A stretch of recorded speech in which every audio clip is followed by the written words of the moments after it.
안녕하세요. 오늘은 작은 텃밭에서 큰 텃밭에 이르기까지 장마 기간 동안에 꼭 해야 될 5가지에 대해서 이야기를 해볼까 합니다. 장마 기간 하게 되면 중부 지역 기준으로 해서 보통 6월 25일부터 시작돼서 다음 달인 7월 26일까지 보통 31일 동안 장마가 이어지는데요. 보통 이 기간이 5월 달에 심었던 많은 텃밭 작물들을 수확하는 시기하고 또 겹치거든요.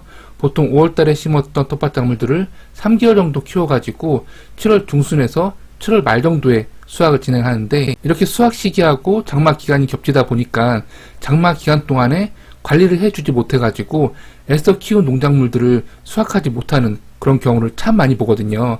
그렇기 때문에 오늘 설명드리는 5가지를 꼭 확인하신 후에 장마 기간 동안에도 비가 내리지 않는 한 13일 정도는 비가 내리지 않거든요.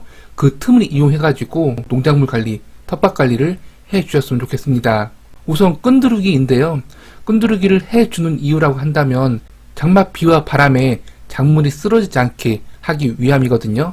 이렇게 작물이 쓰러지지 않게, 도복되지 않게 하는 방법 하면은 이렇게 끈을 둘러주는 방법도 있지만 북주기를 해줘가지고 하단 부분에다가 흙을 돋아주는 그런 방법도 있거든요. 그렇지만 이렇게 장마 기간 동안에는 북주기를 해주는 것만으로는 도복을 방지할 수가 없기 때문에 끈두르기 작업을 해 주셔야 됩니다. 가장 대표적인 작물 하면 바로 고추일 것 같아요. 고추하면 고추가 하단에 열리는 것이 아니라 이렇게 상부에 많이 열리기 때문에 이렇게 1차, 2차, 3차 계속적으로 끈두르기를 해주지 않게 되면 장마 빗물이 상부에 맺히게 되고, 그리고 고추 무게까지 더해져가지고 도복되기 딱 좋은 그런 환경이 조성되거든요. 이런 이유에서 방아다리 하단에 설치하는 1차 끈두르기만 해줬다고 한다면 2차에서 3차까지 끈두르기 작업을 장마 기간 동안이라도 해주시는 것이 바람직합니다. 지금 같은 경우에는 끈두르기를 지속적으로 해주지 않아가지고 장마 기간 동안에 고추대가 잘라진 그런 사진이거든요. 고추대가 쓰러지기 전 모습을 그려보게 되면 이렇게 방아다리가 있었고 그 방아다리 밑에다가 끈두르기를 이렇게 해준 상태였어요. 그런데 비바람을 이기지 못하고선 이렇게 고추대가 잘라진 것을 확인할 수가 있고요. 이 옆에 고추대 같은 경우도 고추대가 잘라지진 않았지만 상부 고추 무게를 이기지 못하고 이렇게 도복되기 직전인 모습입니다. 고추 같은 경우에도 이렇게 장마 기간만 잘 넘긴다고 한다면 장마가 끝나고 천물을 수확할 수가 있거든요. 그렇기 때문에 애써 키운 고추가 도복되지 않도록 꼭 끈두르기를 진행해 주셔야 되고요. 그리고 고추뿐만 아니라 이렇게 방울토마토 같은 경우에도 7월달 도복되지 않도록 계속적으로 원대를 상부로 유인해서 키워 주셔야 되고요. 중간중간에 이렇게 끈을 둘러가지고 수직으로 세워준 지지대에 고정을 시켜 주셔야 됩니다. 방울토마토 같은 경우에도 5월달에 모종으로 심는 아주 대표적인 작물인데요. 이렇게 5월달에 모종을 심었다고 한다면 장마 기간 중인 7월 중순부터 방울토마토 수확이 가능하기 때문에 이 장마 기간만 잘 넘긴다고 한다면 8월 이후까지도 충분한 양의 방울토마토를 수확해 드릴 수가 있으니까요. 꼭 도복되지 않도록 이렇게 끈두르기 작업을 해주셔가지고 원대가 쓰러지지 않도록 해주셔야 됩니다. 또 다른 작물로 참깨인데요. 참깨 또한 장마를 이기고선 수확하는 대표적인 작물이기 때문에 지금 보신 사진처럼 고추 끈 두르듯이 아주 꼼꼼하게 끈을 두르지는 않으셔도 상관이 없지만 최소한 이렇게 1차라도 끈두르기를 꼭 해주시는 것이 바람직하고요. 보통은 장마가 시작되기 전 이렇게 끈두르기 작업을 해주셨어야 되는데 그렇게 해주지 못한 상태라고 한다면 장마 기간 중간이라 하더라도 비가 어느 정도 소강 상태일 때 이렇게 끈두르기 작업을 해주시는 것이 바람직합니다. 그리고 7월에 수확하는 또 다른 대표적인 작물로 옥수수가 있는데요. 옥수수 같은 경우에는 키가 크고 그리고 뿌리가 단단하게 두둑에 박혀 있기 때문에 도복되지 않을 것이라고 생각하는 경우가 많이 있는데, 비가 많이 올 경우에는 두둑 흙이 물러져 가지고 이렇게 옥수수도 도복될 수가 있거든요. 그렇기 때문에 최소한 1차라도 끈두르기를 해 주시는 것이 바람직하고요. 혹시라도 끈두르기를 해주지 않아 가지고 도복됐다고 한다면 이렇게 세워 가지고 끈을 둘러 가지고 성장할 수 있도록 해 주셔야 됩니다. 이렇게 조금만 더 관심을 가져주게 되면 장마 끝물, 보통 7월 중순에서 7월 말 정도에 옥수수를 수확해 드실 수 있으니까요. 장마 기간 조금은 힘드시겠지만 조금만 더 관심을 가져주셨으면 좋겠습니다. 두 번째로 해 줘야 될 일이 있는데요. 바로 수박이나 참외, 호박처럼 땅에서 키우는 열매 작물이 있거든요. 이런 열매 작물 같은 경우에도 보통 5월달에 모종을 심고 7월 말 정도에 보통 장마가 끝날 정도의 수확을 진행하게 되는데요. 장마 기간 동안에 관리를 해주지 않게 되면 다 물러가지고 썩게 되기 때문에 꼭 관리가 필요합니다. 관리 방법 하면은 지금 보시는 것처럼 최대한 두둑이라든지 밭에서 높은 곳에서 작물을 키워 주시고요. 지금 보시는 것처럼 이렇게 받침대를 놓아 주시면 참 좋습니다. 이런 받침대는 이렇게 작은 사이즈 참외용도 있고 좀 큰 사이즈의 수박용도 있는데요. 어떤 것이든 상관이 없으니까 구입하셔가지고 열매가 직접 땅에 닿지 않도록 해주시기만 하면 되고요. 받침대를 이렇게 구입하지 않는 조건이라고 한다면 이런 받침대를 대신할 수 있는 어떤 것이라도 구하셔가지고 수박 밑에다가 대어주시면 됩니다. 이렇게 조금만 관심을 가져주게 되면 장마가 끝나고 이렇게 많은 수박을 수확해 드실 수가 있으니까요. 끝까지 방심하지 마시고 수박 키우기를 이어가셨으면 좋겠고요. 그리고 수박뿐만 아니라 단호박 같은 경우에도 비슷한 시기에 모종을 심고 또 비슷한 시기에 수확을 진행하기 때문에 장마를 놔야 되는 그런 작물이에요. 수박 받침대를 수박에만 받쳐주는 것이 아니라 이렇게 단호박이나 호박을 땅에서 키우고 있다고 한다면 받침대를 설치해 주셔가지고 빗물에 침수되지 않도록 해 주시는 것이 바람직합니다. 이렇게 바다에서 키우는 또 다른 작물로 참외가 있는데요. 참외 같은 경우에도 물에 침수되게 되면 금방 썩어 물러지거든요.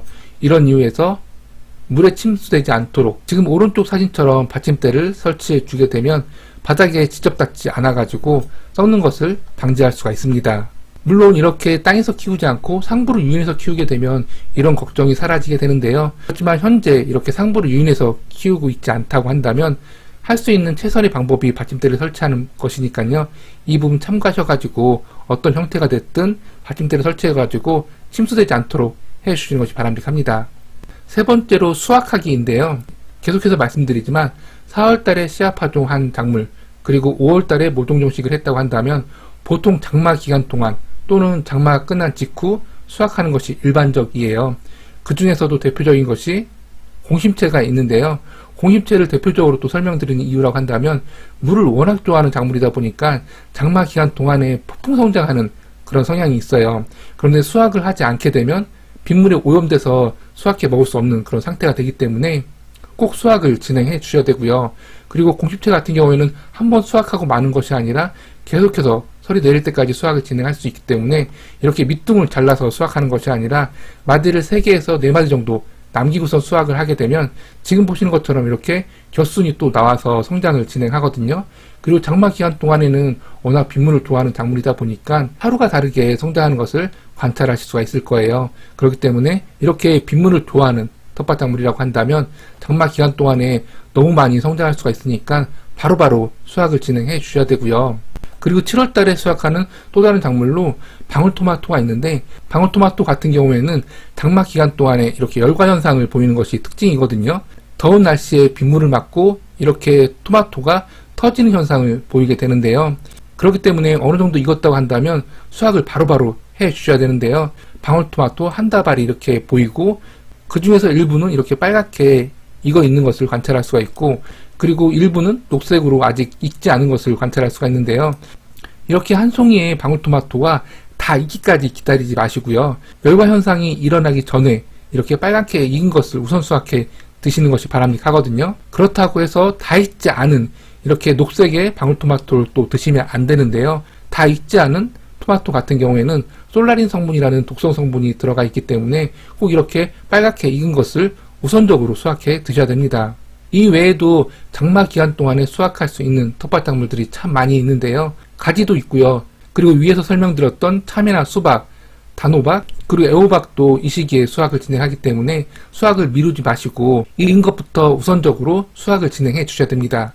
네 번째로 병해를 예방하는 것인데요. 장마 기간 동안에는 눅눅한 날씨 탓에 텃밭에 발생할 수 있는 모든 병이 발생할 확률이 높아지거든요. 이런 이유에서 병해를 예방할 수 있는 친환경 농약이 됐든 아니면 관행농법에서 사용하는 일반 화학 농약이 됐든 어떤 형태의 농약이라도 꼭 이렇게 작물들이 병에 걸리지 않도록 방지를 진행해 주셔야 됩니다. 그리고 이때 실수하는 부분이 작물의 잎 앞면에만 방지하는 경우가 종종 있는데요. 약대를 뒤로 뒤집어 가지고 잎의 뒷면까지 충분하게 방제를 진행해 주셔야 되고요. 그리고 혹시라도 직접 만든 초형 농약을 방지한다고 한다면 일반 농약보다는 좀 더 많이 1.5배에서 2배 정도 충분하게 뿌려주시는 것이 바람직합니다.